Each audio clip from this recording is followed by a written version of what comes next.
I don't even know what happened, guys. I'm sorry. Are we on? Big outfit change. Yeah. Are we back? What's going on, Mitch? Your camera has decided to stop working. Oh my god. So my vocals are here though, right? We've got the girls on camera. Okay, so right here. I'll just move over here. By the way, we're back, guys. Hello. Our internet dropped out. out. Yeah. Bloody park across the road. Something happened. I mean, we got NBN to the house apparently, but I just don't believe it. NBN? No way. You're like, I refuse to believe that. That's it. Bloody Telstra. Always stuffing around. So what were we talking about before we got... Oh, well, with Tim Burton. Genres, yes. Yeah. Because, I mean, I have to admit, like, Tim Burton is really good in my opinion, but it's kind of the dark, twisted, you know, horror kind of vibe in a way. Mm-hmm. But then, like, what would you say for you girls in a way? Like, action, comedy, romance? The Notebook? Yeah. I'm a bit of a sucker for, like, psychological thrillers. I just absolutely love films that make you think. I know that's a very generic statement, but no, like, 100%. It's not generic statement, but just like the whole idea of psychological thrillers that they just keep you on your toes on the side of your chair, right? Originally got me like really passionate about film because I just absolutely adored the idea of like analyzing a movie further than just the surface level. Like I don't know, and so that's always the genre that's appealed to me. A bit different than like romance, but I do like a cheeky rom-com. Especially with like psychological thrillers. Like I swear, no matter how many times you watch it, you'll pick up on something different like every time, and there will just always be like different things. Have you guys ever watched the movie Insomnia with Robin Williams at all? No. So it's got Robin Williams, it's got Al Pacino, and it's not Cate Blanchett, it's the girl from the lady from Sex and the City, the main character. What's her name? I'm just with curly haired one. Brown hair, curly. Completely forgotten her name. Those three roles, amazing film, psychological thriller, and Robin Williams is the bad guy. It's like at the end, it puts you on your toes, and you're like, holy shit! It's like you didn't expect that to kind of unfold and do that, but. 100%. The first film I remember watching when I was little that had that effect was like The Sixth Sense. I remember being like, I was terrified of that when I was a kid. And I think that made me like, that got me into the genre, I think. Obviously it's like a very popular, but little me was just absolutely amazed. I was like, whoa. So yeah, that's always got me. I think also in like high school, analysing like so many Christopher Nolan films and like The Prestige and stuff. Just The Prestige is amazing, so good. That's with Hugh Jackman as well, right? Yeah, it's the magic one. Yeah, that's an amazing film. That you? Oh, yeah. Well, for me, like at the moment, I've been watching this movie called The French Connection, which is a 1984. It's kind of psychological, but it's more political thriller. Ooh, okay. So it's actually talking about how corrupt England actually was when they were importing heroin from the French in the 80s. But it was actually like a full-on thing that actually happened in the 80s. I think it was early 80s, late 70s or something like that. Yeah. And it's just like back then, as I was saying, with like entertainment and film and theatre, it's like they could kind of get away with actually making a movie about that and going nitty gritty into like what happened during that time kind of thing. Yeah. Compared to now where it's just like, no, it's not PC enough, slap on the wrist. Oh, that sounds so interesting though. What was the name? French Connection. There's a lot of really good old school films. I've actually got them on a thumb drive. I could potentially. Gladly. Because I've been trying to get my parents to watch them. They won't watch, and I'm like, no, you need to watch this. It's good. To be honest, I'm not a big fan of like older movies, just because I don't enjoy watching older movies. Does that make sense? See, like, I know what you mean. I've met people. It's not necessarily that I think they're bad. It's just that I'd rather watch. Like, I prefer, like, my eye candy, I guess. Looking at it and going, wow, this is that's what I mean. In that movie, The French Connection, there are action scenes, but it's CGI doesn't exist. It's all, like, that's happening, but they're doing it to the constraints that they've got. They can't just go and blow a building up. They can blow a car up, kind of thing. Yeah, for sure. But it's just one of those things to an extent. You can blow a building up with CGI, but I guess you couldn't really do that in 19 whatever. Yeah, like you know, every single Transformers film. Michael Bay blowing up. You think you'll ever blow a building up one day? Oh, I hope so. It'd be pretty cool. Think it'd be fun. They've had the budget. Maybe one day. Maybe. How important actually is the budget as well? Like, because when you got given the budget, so usually it's like $1,000. So you're like, holy shit, that's nothing. Like the $1 million films out there, and it's like they can do a lot of different stuff. And like you were saying as well with the catering, like if you have to factor the catering into the budget, that's a lot. Like it's like everyone gets a burrito. That's like $200. It's things that you don't really think about, I guess, until you actually are going into the creation of the film. Like catering is. It adds up. It's like little things as well. Like we aren't affected by it, but if you're going to travel somewhere, obviously petrol, accommodation, that all has to be accounted for. That all comes out of the budget. All costumes, set pieces, any equipment that you need, locations, like liability if you have to pay for anything, security, council fees, like safety officers. Safety officers as well. Like, road closures, costs. Traffic managers. There's just so much that like you don't even think of, and then so it makes you realize how little $1,000 really is. It really can be, because it will go so quickly. Like our camera equipment, that's almost $1,000 just as is, and that's just the equipment. Yeah. In fact, for movies, I think camera equipment is the cheapest part. Usually, really. So if you're looking at Hollywood films, like you buy a $40,000 camera for like a Hollywood film, that's nothing. Nothing. It's like $100 million films out there. So I guess a lot of you know Tropic Thunder as well. You know the opening scene in Tropic Thunder where all those explosions are going off and stuff. No, but you do know that was just quickly, right? The opening scene in Tropic Thunder was actually a rip off of Apocalypse Now, and Apocalypse Now had the biggest record of that, but then Tropic Thunder decided to try and take it for a ride and try to outdo it. But it's the exact same thing. Do you know how much that one shot cost? So $500,000? No, it's way more than that. Like 500 million? It's like not 500 million. It's like 300 million. It was 1.25 million just to film the opening shot, and that's just for the explosives. All right, I want you to look this up for me now. Can you look up Apocalypse Now? Have you girls ever seen Apocalypse Now before? A while ago. Yeah, it's an old film. It's like 4 hours long though, but they do a very similar scene in that, and I want Mitch to find how much it cost. Have you guys ever heard of Casablanca at all? Yes. Have you ever seen it? Yes. Is it good? I've always been wanting to watch it. I watched it at, like the outdoor cinemas you can go to. I watched it there, and it was a while ago now, and I really liked it, but because what actually is it? Is it like a romance to an extent? Yeah, or? So it's... Don't spoil it though, because I really do want to watch it. Yeah. So it's film noir, which is like a whole genre, I guess, where it's like emphasis on like the femme fatale. So it's this female character who's like seductive and portrayed in cinema as like using her sexuality to her advantage or as a powerful, but there's always love interest. There's always God damn the French, huh? Pardon? Yeah. God damn the French. Yeah.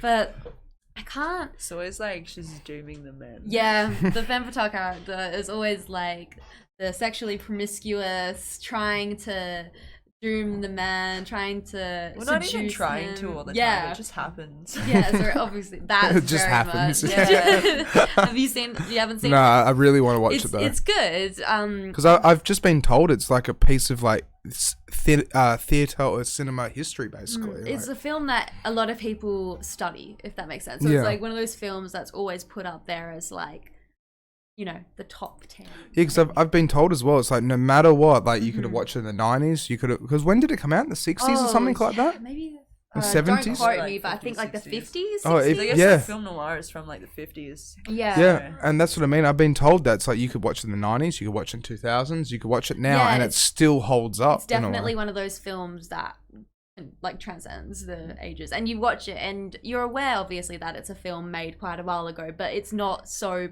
like blatantly obvious, if that makes sense. Like, you were saying sometimes you're not a huge fan of like older films.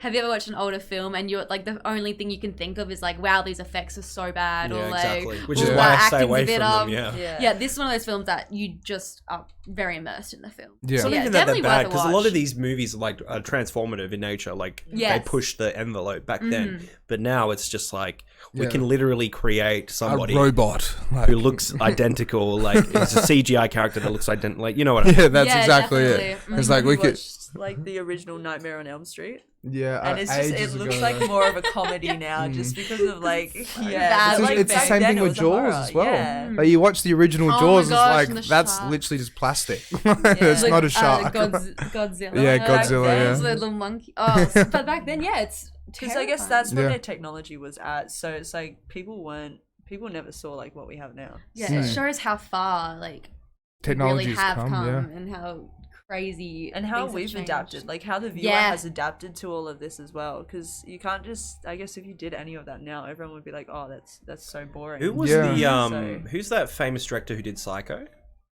Oh my god, Alfred Hitchcock. Alfred Hitchcock. Yeah, I remember when I was studying film, they were telling us how he was the first person to invent the low angle, the extreme low angle, and in order to do that with the cameras back then, like they didn't have super wide lenses, so you couldn't or small cameras for that matter of fact. They had huge film cameras, so he had to dig like a 6-foot hole in the ground to put the cameraman in the ground so they could get those low shots. Wow, I didn't know that. So interesting. And imagine just having telling the film guys, okay guys, get the shovels out, you have to dig a hole right here. Oh yes, I agree. But yeah, that's this is the kind of that's what pushes film forward, is like finding a constraint and then breaking that constraint. Yeah, definitely. And I felt, at least when I was at uni, I felt like it was less about breaking or pushing the envelope and more about this is how it's always been done.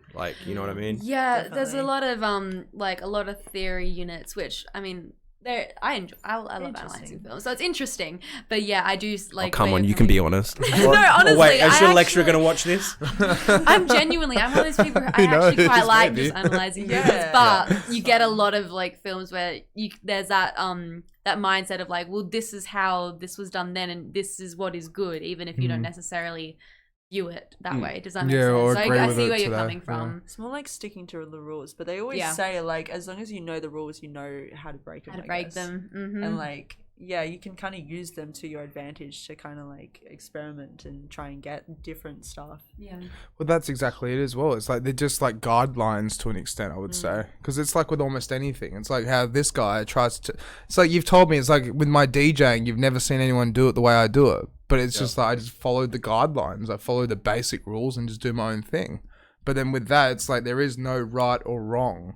It's what sounds good and what sounds bad. And it's the same thing with film. It's what looks good, but it's you might have done it completely wrong, but it's no, but it looks good though. Yeah, and it works good and it sounds good, so what's the issue kind of thing, right? Mm-hmm. Yeah, definitely. Well, the creative industries, music, films, games, it's all subjective. Yeah. I hate playing first-person shooters. But that's the most popular game type there is, you know what I mean? You tell that to a Call of Duty fan, they'd be like, "No, what are you talking about?" Well, yeah, exactly. It's the same with movies. Some people like rom-coms. Yeah, some people. I personally hated them. Yeah, but it's just because I'm not a very funny guy, I guess.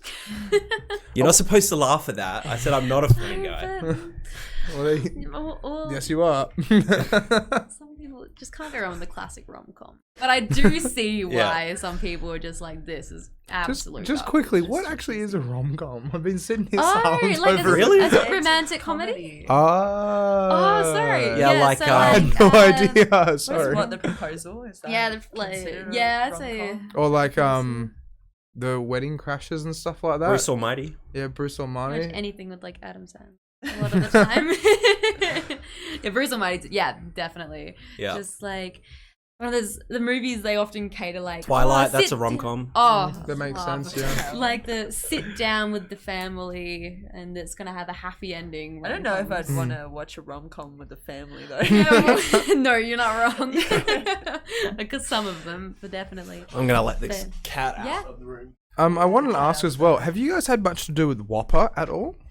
With any of the actors or anything at all? I found out a lot of the times people who are studying at Whopper are discouraged from I found this out recently from someone. I'm not sure if don't quote me on it though. A lot of people from Whopper are discouraged from auditioning for student films because they have their own program. You're studying at Whopper, so you should be under their their what guidance they set up to an for you. extent. That's why a lot of the time we're encouraged to go through acting agencies because those are the people who are yes, student films, put that on my CV. This will get me places because that's where a lot of the actors start. So, yeah, we don't really. I personally haven't worked with anyone from Whopper. Because that's so interesting. Because I've actually got a good friend who's a marketing director at Whopper. Oh, and then with that, it's like, you know, I see all these students for all these different theatre things and like everything that they've been doing over the whole COVID as well. Where it's like live streaming stuff, and it's just it looks so good. But I kind of thought they'd be trying to get all of their students to spread their wings and you know, attach to something to be able to try and go in the direction they want to. Because I had a really close friend of mine that I grew up. That I grew up with in Busselton, right? And he actually moved over to Sydney to go to the Victorian Whopper. I can't remember what it's called. Can you Whopper? Pardon? Whopper? No, it's not Whopper. Can you please look it up? It's like the Victorian Acting Commission or Committee or something like that. I can't remember, but like with that though, it's like, you know, I told him, it was like, you should go to Whopper, or you should do this, or you should do that. He went to Whopper for like 6 months, and then he got a scholarship to go over there. And then when he went over to Sydney, it's like it just a drop off in a way. And it was really unfortunate because, you know, he's a really good looking dude and he knew how to act and do this and do that. But it's like he kind of dropped everything just to move over there to just try and make it work, and then kind of got put at the beginning of the list to an extent. Oh, yeah. But like with that, it's like, when you guys go about doing, you know, making films, acting, producing the whole thing, it's like, how would you actually, you know, in your opinion, like, how would you go about trying to get? Because you said that if you could, you would love to work in this industry, but how would you, if you know, what would your timeline be to like your steps to fall into that? Because it would be such a complicated thing to fall into, right? It's one of those things where I don't know. It's never going to be the same timeline for anyone because like a lot of this industry is connections, who you know, who you bump into and then randomly are given an opportunity. Like, it's hard because there's never, and we're never really told like, okay, we start here and you do this and you work your way up. So I guess like it all really depends. Some people start with like short films and then, you know, they start working in bigger films and they get the recognition. Other people start like working on different things like music videos or going into the news and then working their way up. Like, it's really one of those things that I don't think any of us have solid idea of, okay, this is my plan, because you never know what you're going to be presented with. It could change. It's rough in Perth. Yeah, exactly. It's a fine job. Well, it's not rough. It's just that we've got a population of 3 million compared to like New York, who's like a population of 60 million. But it's like, you know. Yeah, well, you're putting like a super city up against like a not super city, but like. Did you know that the state government in WA is actually investing like, I think $250 million or something? Do you guys know much about that? Yeah, can we talk about that a bit? I mean, I think it was just a proposal that he put out to try and get like a bigger production industry happening in Perth. It seems like the film industry has been picking up quite a bit in Perth. Like, you've got, I think they announced like Tim Winton's Blueback was supposed to be filmed down south this year. You have like The Heights that's been filmed here as well. There's definitely been an increase in productions that have been filmed here, and just to see in like the last couple of weeks that Mark McGowan did put this proposal out to try and create a bigger film industry and have like an actual spot to have like sounding studios and just stages and stuff for. It's also the fact that like we're like the only place like pretty much in the world that has like a wealth of different like landscapes. Yeah. So we have like the desert. Why? I don't know. Because you always tell me. You're just telling me for the sake of telling me? Yes, I sure am. Go on. So I can't believe what I was saying. Yeah. So movie makers, like, we know, for example, that Hollywood likes to make movies in like Georgia. And that's partially because of the tax breaks that they get. But also partially because Georgia is really good in terms of like, there's all these different locations. Like, you can have a tropical rainforest location, or you can have a desert, or you can have a country, or you can have a city. Like, it's all there, and that's the same with WA. We have that wealth of. So what we're trying to do right now is we're trying to tell the world, like, look, we're open. There's no COVID here. and we have all these locations, and they're trying to make it more accessible for the world to come here. So there could be potentially more jobs in the future because of this. This is what I've been talking about though as well. It's like part of the reason why I wanted to start this podcast is because like Perth, we're the most isolated city in the world, and we have a culture, but nobody knows about us compared to the rest of the world. It's like, you know, people say it's like, you know, you want to make it big at acting, go to Hollywood. But it's like, why go to Hollywood? It's in America. And it's like, America's COVID. Like, you know, but then the whole thing with like, we're so small, we're so isolated. But now the internet has made the world a bigger place. Yeah. And like, you know, we're all connected. We're not bigger, but smaller place and connected to an extent. So we should have more of a voice. Yeah, definitely. And it's like that, if we actually started doing things like that, if Mark McGowan is pushing for things like that for the entertainment, theatre, music, the whole film industry, the whole lot, well, it's for the better. It's straight up for the better. Because other than, if we're not, we're just like, you know, we're off the map. Yeah. We're just hidden away to an extent. Well, culture is ultimate. Well, I shouldn't say culture is.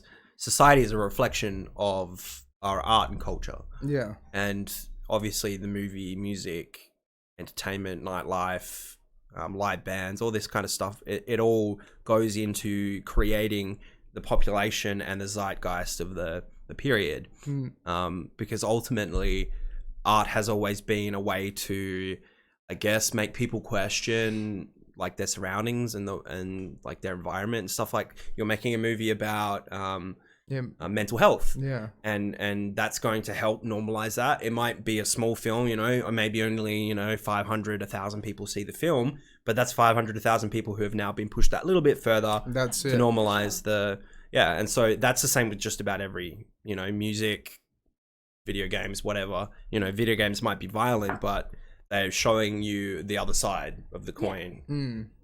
Something like that, I guess. Maybe I was like going a little bit too deep in that. Here, give yourself another glass of wine. Finish it off for me. That's also, I don't know if you heard about, I think she was a Grey's Anatomy actor, Kate Walsh. So over COVID, she was kind of given the opportunity to go back to the US, but she decided to stay here, and she was trying to like, I think she talked to a couple of the ministers, like the arts and culture minister and the treasurer, just trying to get more like Hollywood or more American TV shows filmed over here, because while she was here, she did notice that whole like diverse kind of range of environment that we have here. Yeah. And so I think I've definitely heard a lot of news around her trying to be an activist towards getting more films over here from like US films and things like that. So we're actually way more multicultural than the US. In the US, 15% of their population were born outside of the US, whereas in Australia, it's about 35%. That's so crazy to think, with 315 million people that live over there, or 350 or whatever the hell it is. But still, it's just like, we have a population of 27. Yeah. And it's like, but in terms of per capita, we're more multicultural than them. Yeah, so that's also a big bonus for people who want to come and film over here as well. Yeah, for sure. But then 100% as well is like so much untouched land, which is great. It's like you can go up to Coral Bay and Exmouth, and it's like nothing, you know. Where could you even find anything like that these days? Literally. I mean, unless you know. I just want to let you know, Alex, we're in our last 5 minutes, so maybe we want to go back to the fundraiser. The fundraiser event. Oh, that just went on your laptop. Just don't say anything. Just don't say anything. I just said something. Don't say anything. That's all right. Okay. It's so last 5 minutes of the podcast, guys. So how are you guys doing? Consistently spilling my wine. Oh no, I'm gonna have to change that tablecloth. It's black. It's not gonna stain. Yeah, it's fine. No, it's gonna smell though. Okay. That went quick. That went very quick. Yes. Yeah. I hope it's all right. Well, it's still on, so that means something. It's still working. I should probably turn it off to be probably take that out. I mean, I'm the tipsy one here, and you're sober. What the hell? I said don't say anything. I'm sorry, guys. This is great wine. I really do like this one. So, this fundraiser. Yes. What time do you guys want me there tomorrow? I just gotta ask. Ooh, you can be there. Well, the first band kicks off at 7:30. Okay. So you're welcome. Anytime. Anytime from 7. Yeah, so let us know the details of the event, or the people who are watching if they want to come. Yeah, sure. 100%. So we have, it's called A Night of Classics. It's covers of 70s, 80s, honestly open to all the eras because it's just a night of classics. everyone's favorite songs. We have some absolutely amazing local talent. We have bands Windswell, Neon Frequency, Backyard Cards, the Ramjets, and me, square one. Yeah, sorry. And, when you pointed at me, I'm like, wait, shit, that's my time. My time to shine. All having a go at these covers, whether they are used to doing covers or not. They're all giving it a crack, which is amazing. There's going to be a lot of dancing, a lot of singing. You'll get to meet the crew. We'll all be there. Tyler's going to be taking some fantastic photos. And you get to support a movie that's pushing for a good cause. Yeah. You get to support the production of what we feel is and a have fun as well while you're supporting it. Yeah. So this is tomorrow night? Yeah, tomorrow night. And doors are at 6 p.m, right? No, doors are at 7. 7, okay. Some of the crew's going to be there. Yeah, so doors open at 7. First band kicks off at 7:30. You're going to want to be there for them. Till about 1. Yeah, till about 1, honestly, whenever. For a while. Party hard. We do have tickets online at the moment, and we've got door sales as well. So if you miss out on the online tickets, then you'll have door sales, so you won't miss out. Yeah, but if you want to save that little bit extra cash, it's $10 online. You can find it through the Deep Blue Short Film Facebook page, or if you go to Badlands Bar, their Facebook page, they have the event up, or through the Badlands website. Mitch will probably put it all in the description anyway. Yeah, awesome. Yeah. And he usually does that. He usually says that, but I beat him to it this time. Yeah. No, we've worked really hard to have this organised so that we feel that people can support our film, but also have a really fun night and get something out of it rather than just asking for people's donations. We just, the more the merrier. We can't wait. It's very exciting. It finally is happening. We hope that people will come and support us, have a little dance. Well, I gotta admit, I'm trying to actually bring down a big crew for tomorrow night. Yeah, and I can't wait. That's what we like to hear. We should hopefully have a lot of people. Yeah, hopefully. There's the concern with numbers, but feeling really good. There always is, like when you throw an event. There's always this little thing in your stomach, like, will people come? I don't know. Exactly. But yeah, it's always like the night before, like just wait until a few hours before, and then suddenly stuff starts running and rolling, and definitely. it'll be fine. Yeah, I'm looking forward to it. Yeah. At the end of the day, we wanted to just make like a fun way to fundraise, I guess. Yeah. Fundraise. Well, it's unique. It's good. It's different. Instead of like going to Scarborough markets and holding a coin jar or something. It's actually like having an event. So gain something out of it. Or feel like you're kind of giving back to the people that like are helping and supporting you as well. Like you're creating that fun entertainment as well. So we just hope that people come along and have a good time, and it's going to be fun. Just you wait. Just wait until I get up on stage. Oh yeah, I'll be there with the camera. I'll be taking lots of photos. So I was just about to say as well, I'm a little bit photogenic, but maybe 1 or 2 will be alright. You'll see. Absolutely well to us if people come along to support the production of our film. All and any contributions really helps us out, so we just can't wait, and we hope that people have an amazing night and feel that they're getting something out of it. That's a little plug, I guess. Badlands has pretty good drinks as well. Oh yeah, the drink's pretty cheap, so the little cocktail jugs, they're pretty good. They're pretty good. So nice. I'm a culprit of that, unfortunately. Every time I go there, I'm like, can I have one of those, please? Can I have double shot, please? On the day vendor. But I think I've pretty much said what I need to say about it. Just hope people come along and have an amazing time. Well, I guess we should wrap things up, Mitch. Is that a nod for yes, or what is that? Use your words. Yeet. Does that answer this? I don't know. I didn't. You were telling me earlier. That's a wrap. We were just saying that's a wrap. Click. I want to buy one of those things we can keep in this room. Just like click.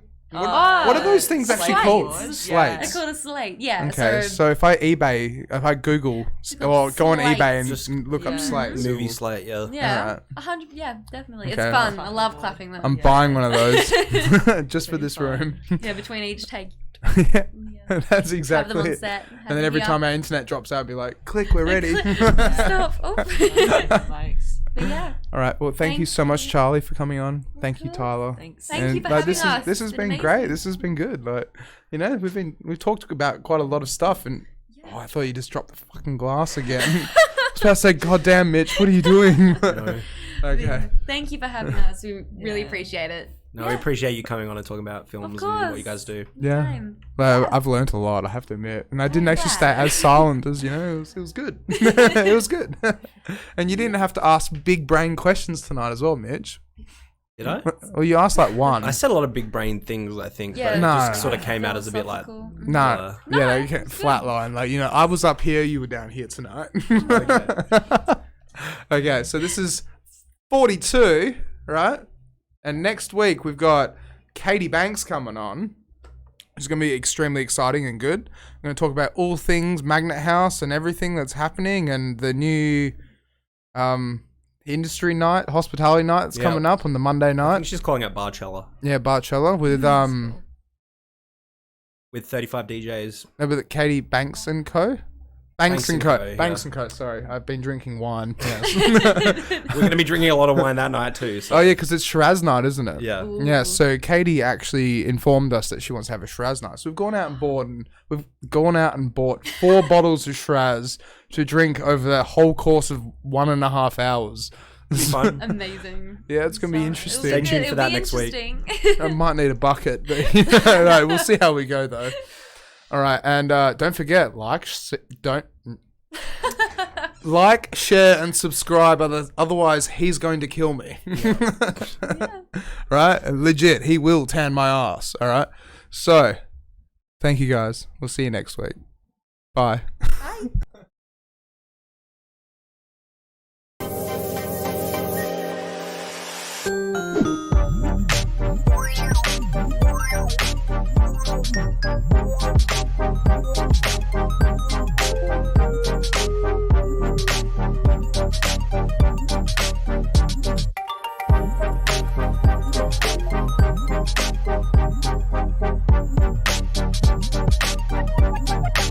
Thank you.